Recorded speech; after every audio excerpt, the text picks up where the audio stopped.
आध्यात्मिक और पौराणिक विषय भिडियो देखा आपण मैंने आध्यात्मिक शक्ति चैनल को लाइक और सब्सक्राइब करंतु।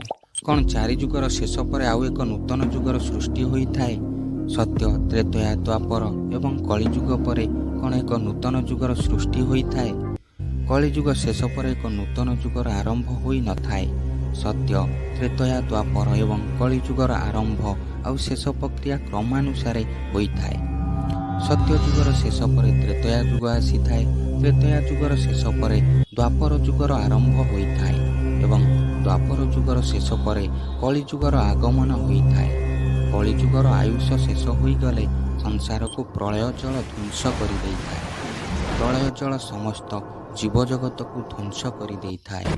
केवल जो माने साधु और तपस्वी जो माने निरंतर ईश्वर को स्मरण करती से ही प्रलयर ध्वंस लीलारू रक्षा पाई से स्वयं भगवान विष्णु रक्षा करि से माने पुणी सत्य जुगर आरंभ करि से भगवान विष्णु पुणी थरे जीव सृष्टि करने आदेश देइथांती। एहीपरि भावे क्रमानुसारे सत्य त्रेतया द्वापर एवं कलिजुगर सृष्टि होता है।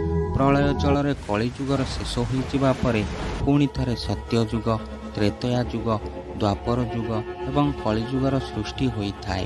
एही प्रक्रिया अहरह होता है। एही प्रक्रिया केते जुग पर्यंत रही थाए ता कल्पना करिबा कष्टसाध्य अटे।